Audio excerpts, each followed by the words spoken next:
What do you mean my account is overdrawn?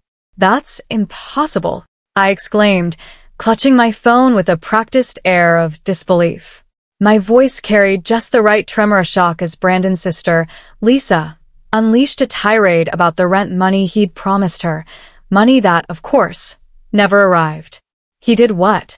I asked, keeping my tone steady, letting her think I was only now discovering my husband's betrayal. But the truth? I'd known for months. My name is E.A. Thompson, and my husband, Brandon, just became the biggest mistake of my life, though not in the way he imagines. That Sunday morning, when I woke to an empty bed and a cruel note scrawled on a post-it stuck to the fridge, it stung like a slap across the face. Goodbye. Never loved you anyway. The words were cold, calculated, and dripping with Brandon's signature arrogance. Real classy, I thought, tracing the jagged handwriting with my finger. But the truth is, I wasn't surprised. I'd been expecting this moment for months, ever since the first signs of his betrayal surfaced.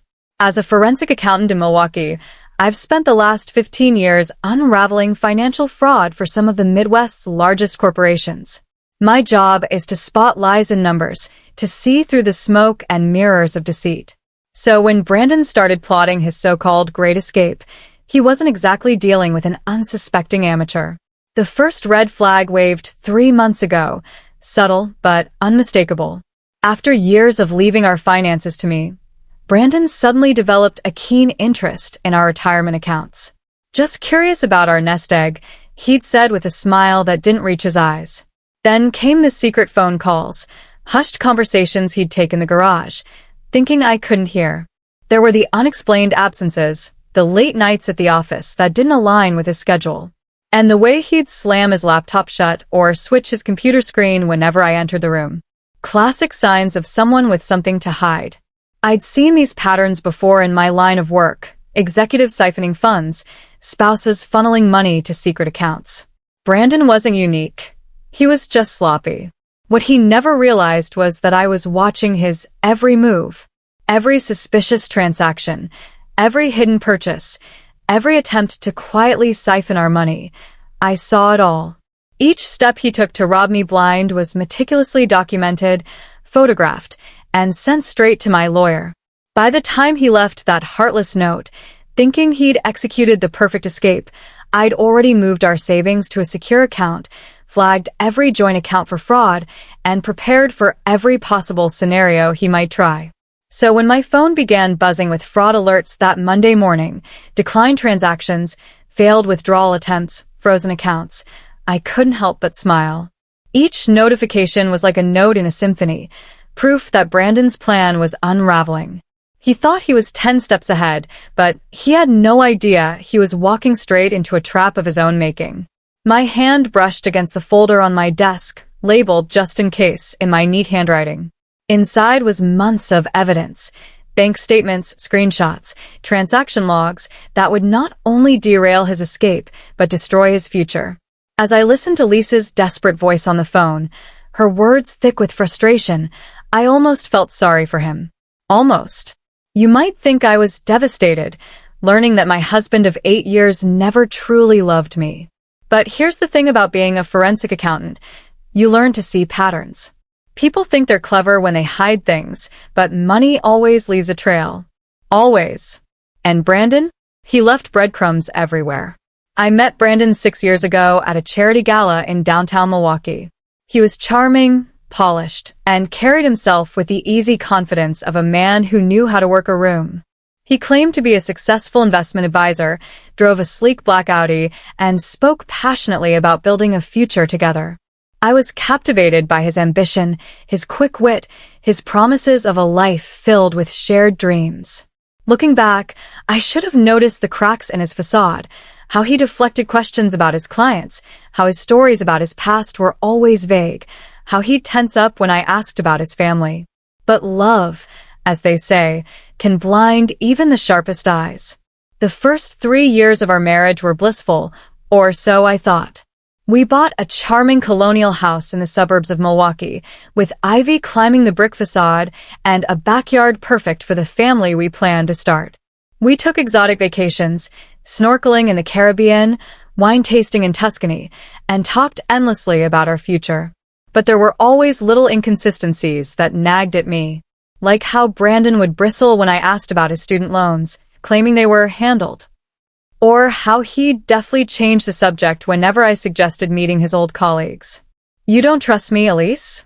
he'd say, his voice laced with just enough hurt to make me feel guilty. "Why do you need to know everything? Don't you think I can handle my own finances?" It was classic manipulation, a tactic I'd seen countless times in my work, people using emotional leverage to dodge financial transparency. I recognized it, but I let it slide because I wanted to believe in us. In him. That was my first mistake. Then came the signs I couldn't ignore. Last Christmas, Brandon insisted on separate accounts for holiday spending. "It'll be more romantic if we surprise each other," he said with a grin. But I noticed the credit card statements he thought he'd hidden, charges at high-end jewelry stores for pieces I never received. There were weekend business trips that didn't match any industry conferences I could verify. Mysterious calls from numbers that went straight to voicemail when I was nearby. Most wives might have confronted their husbands immediately, demanding answers. But I'm not most wives. Instead, I started pulling bank statements, cross-referencing transactions, and building a case. Every time Brandon thought he was covering his tracks, he was handing me more evidence. "You're working late again?" he'd ask, feigning concern as I sat at my computer. "Just catching up on some cases," I'd reply, never mentioning that the case I was working on was his. The breaking point came 3 weeks ago. I was working late, actually late this time, when my colleague Susan rushed to my desk, her face pale and her hands trembling as she clutched her phone.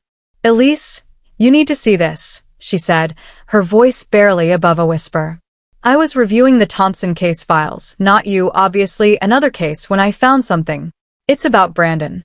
My stomach churned as I leaned toward her screen. There it was, Brandon's name, linked to a series of suspicious transactions in a fraud investigation we were handling. Not as a witness or a victim, but as a person of interest. The patterns I'd been tracking in our personal accounts, irregular withdrawals, hidden transfers, mirrored those in his professional dealings. He wasn't just planning to leave me, he was running from something far bigger. "There's more," Susan whispered, scrolling through the documents. "He's been named in 3 other fraud investigations, different states, different names, but the same MO. He finds successful women, marries them, then disappears with their money. The last one was in Phoenix, just before he moved to Milwaukee." The pieces fell into place with sickening clarity. The charm, the secrecy, the sudden interest in our finances, it was all part of his pattern. I wasn't his wife. I was his next target. And he had no idea that his latest mark was someone who specialized in catching people exactly like him. That night, I sat in our darkened kitchen until dawn, a glass of untouched wine in front of me, as I reviewed everything with fresh eyes. The loving husband act, the careful manipulation, the way he'd slowly tried to isolate me from my friends and family, it was all so clear now. I found myself laughing, not out of amusement, but from the sheer irony. Brandon had picked the wrong woman to con. Over the next 3 weeks, I played the part of the devoted wife flawlessly. Every morning, I kissed him goodbye, my lips brushing his cheek as if nothing was wrong. Every night, I listened to his lies about work, nodding sympathetically while documenting every suspicious transaction.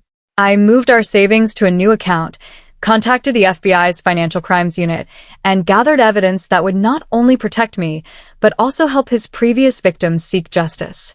"You seem different lately," Brandon said one night, studying my face across the dinner table. "Is everything okay?" His eyes searched mine, probing for cracks in my composure. I smiled, tilting my head. "Just work stress," I said lightly, stirring my coffee. "You know how it is."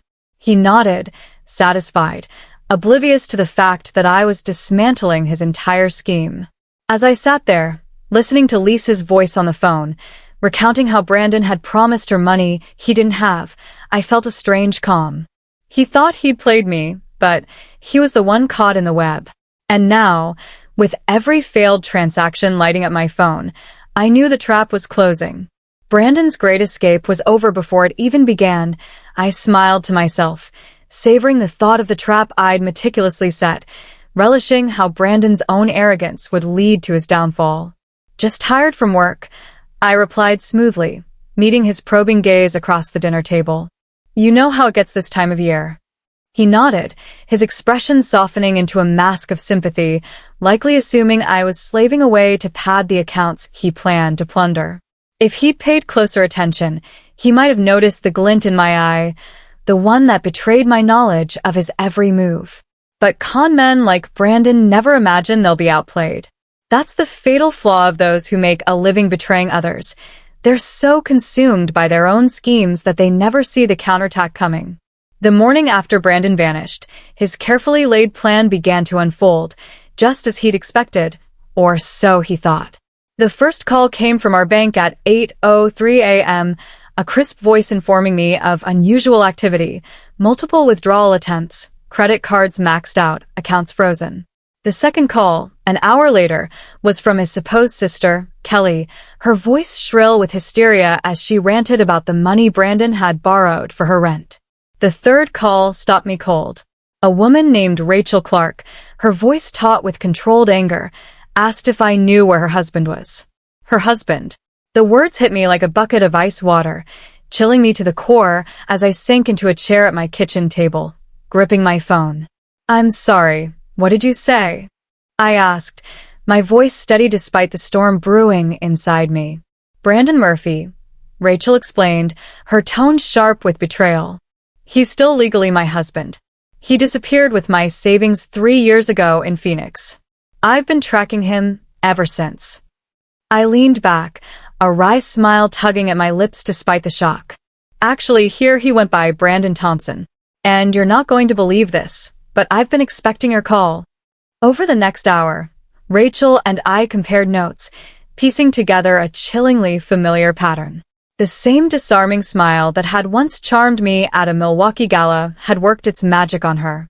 The same polished investment advisor persona, the same methodical draining of accounts before vanishing into the night. But this time, there was a critical difference, me. "I've gathered enough evidence to bring him down," I told her, my voice firm with resolve. "But I need your help to catch him." As if on cue, my phone buzzed with a text from Brandon. "I'm sorry.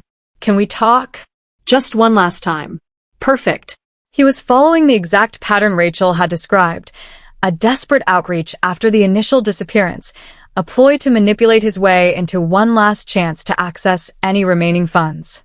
I forwarded the message to my lawyer, Rebecca, who was already preparing our counterstrike. "Let's set the trap," she said, her eyes gleaming with the same anticipation I felt. I agreed to meet Brandon at a cozy downtown coffee shop, its warm lighting and clinking cups a stark contrast to the storm brewing inside me. When I arrived, he was already there, seated at a corner table, playing the part of the remorseful husband to perfection. His eyes were red-rimmed, his clothes slightly rumpled, a carefully crafted image of a man who'd made a terrible mistake. "Elise, I'm so sorry," he began, reaching for my hand across the table, his voice heavy with feigned regret. "I've been going through some things, bad investments, bad decisions." I panicked. I pulled my hand away, playing my role with equal precision. "How much trouble are you in, Brandon?" I asked, tilting my head as if genuinely concerned. His eyes flickered with a spark of hope, a telltale sign he thought I was falling for his act. "About $200,000, he said, leaning closer. "But I have a plan to fix everything. I just need access to our emergency fund." I pretended to consider it, watching him squirm under my gaze. "The emergency fund, right?" I said slowly, my voice laced with just enough doubt to keep him hooked. "The one you tried to empty yesterday?"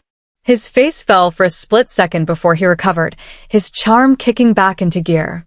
"That was a mistake, Elise. I wasn't thinking clearly. But if you help me now, I promise." "To what?" I interrupted, my tone sharpening. "To disappear again? Or to stick around long enough to drain my accounts like you did to Rachel in Phoenix?"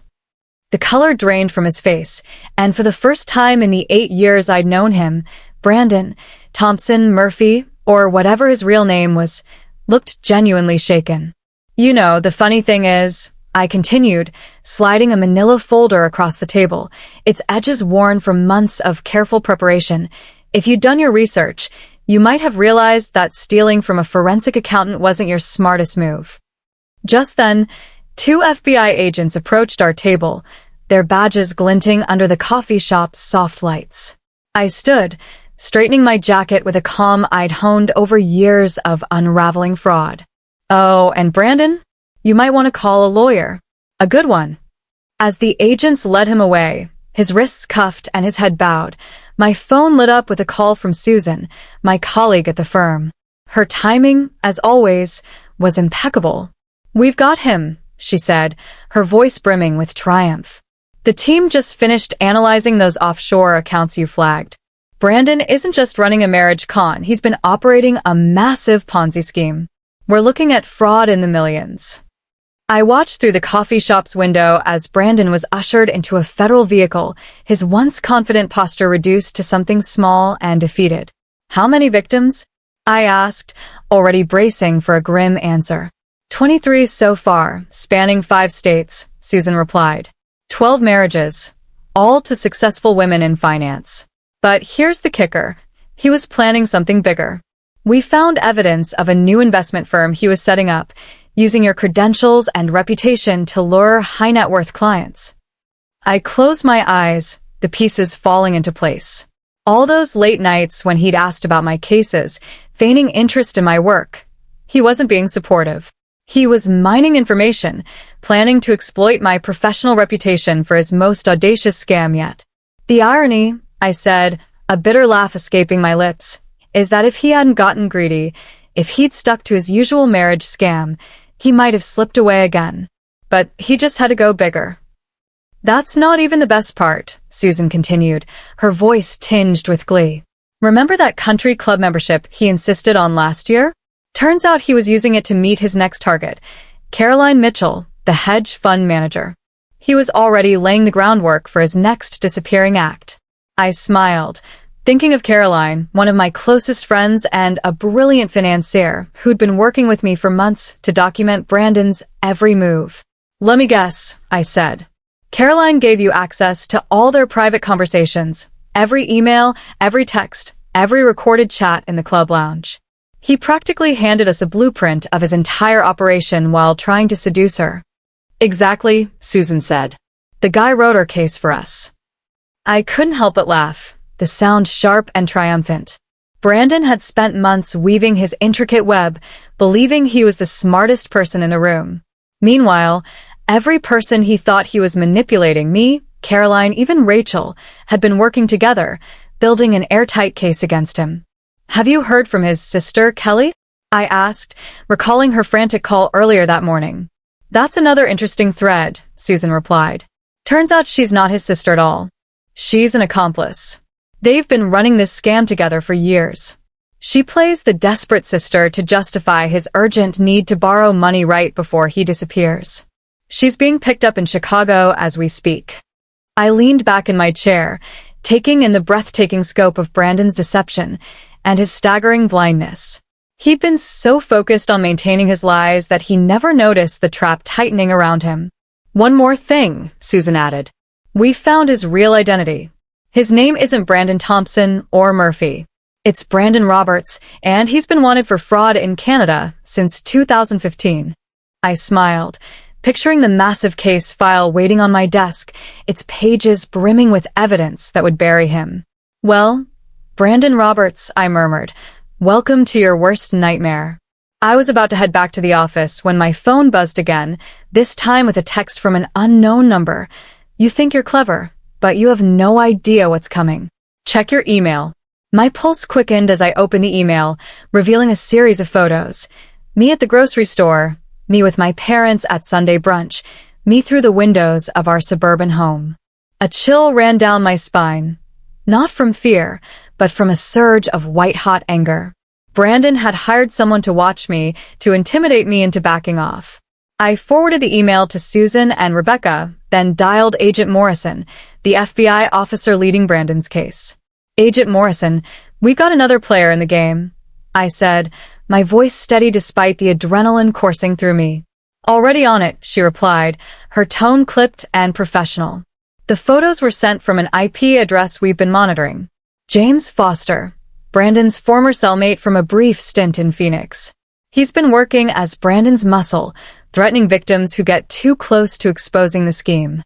I thought of Rachel Clark, wondering if this was why she'd waited so long to come forward, her courage stifled by fear. Where is he now? I asked. That's the thing, Agent Morrison said, her voice tightening. We can't locate him. But he's probably...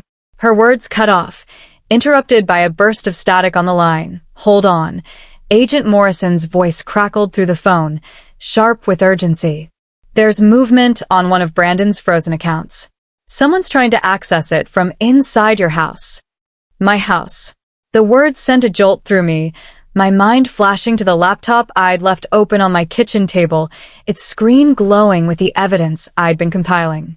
I immediately dialed Rachel, my heart pounding but my focus razor sharp. Is everything okay there? I asked, keeping my voice calm despite the rising tension. We have a situation, Rachel whispered, her voice low and strained. Kelly's here.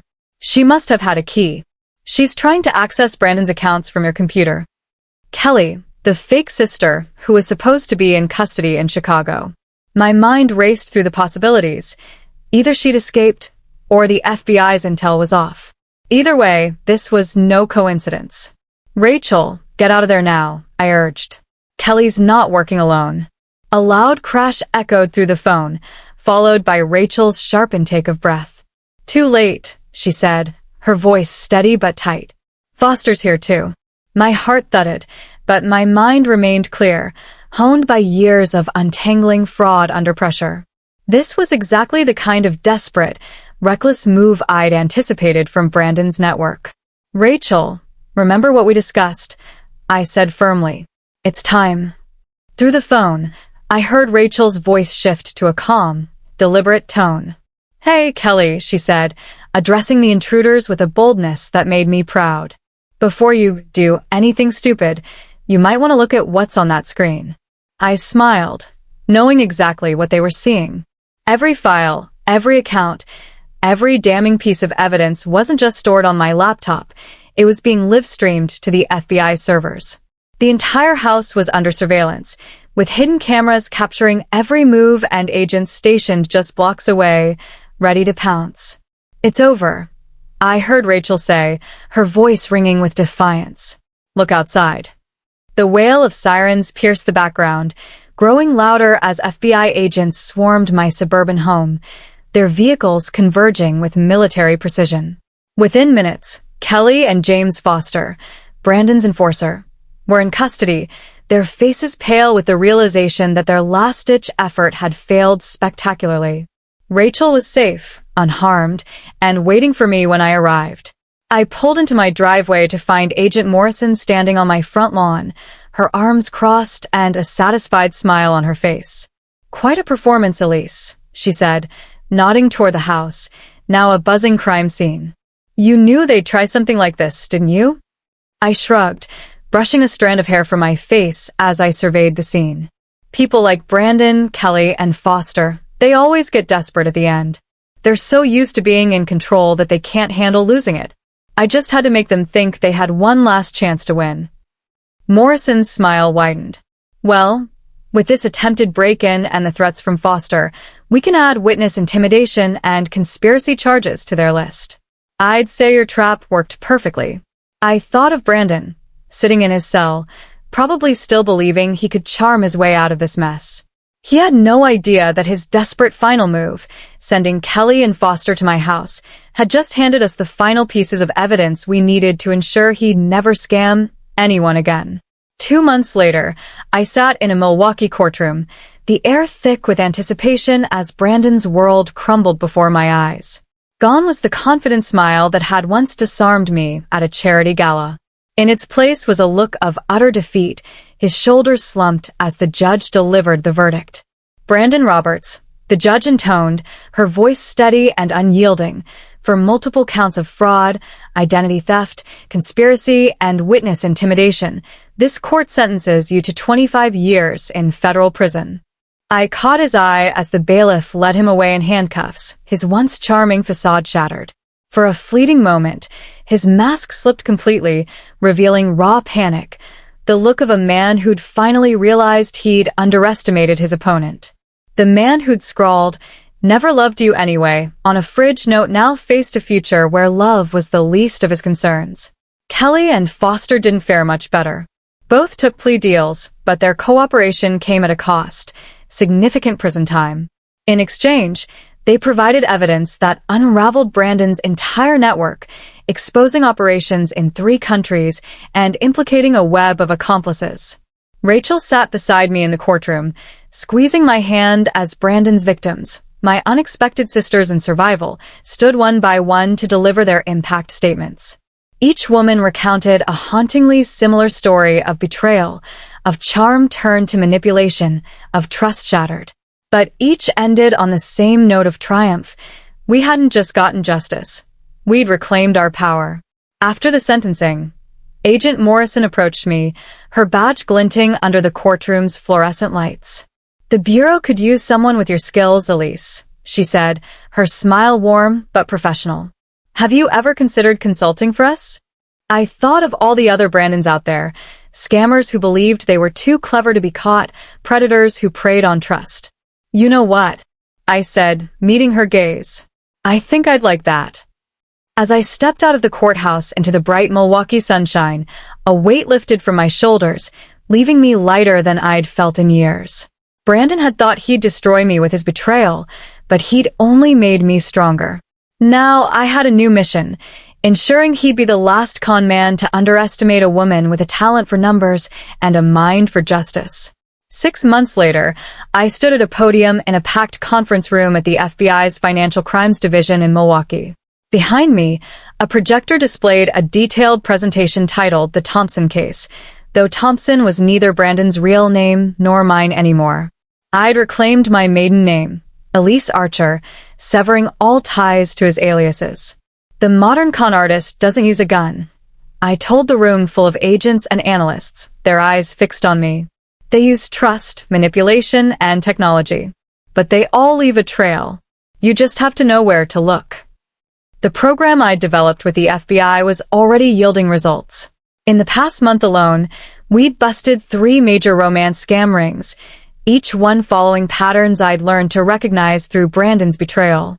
Rachel had become one of our most valuable consultants, her first-hand experience helping us understand how predators like Brandon selected their targets. After the presentation, I checked my phone and found a message from Susan. Another of Brandon's victims had been located in Vancouver. Unlike the rest of us, she'd lost everything: her house, her savings, her business. But this time, we could help. The forensic team had cracked Brandon's encrypted files, uncovering hidden accounts scattered across the globe, funds we could now return to his victims. I thought back to that Sunday morning when I'd found his cruel note, those 5 words meant to break me. Goodbye. Never loved you anyway. Instead, they'd given me a gift, the chance to fight back, not just for myself, but for every woman he'd hurt. My new apartment overlooked Lake Michigan, its waves glittering under the evening sun. As I sat on my balcony, sipping coffee and watching the horizon, I smiled at the irony. Brandon had spent his life stealing from strong women, but in the end, he'd inadvertently created something powerful, a network of survivors turned warriors, all dedicated to dismantling men like him. Sometimes the best revenge isn't just surviving, it's thriving. Please feel free to comment below if you liked this. Remember to like and subscribe for more.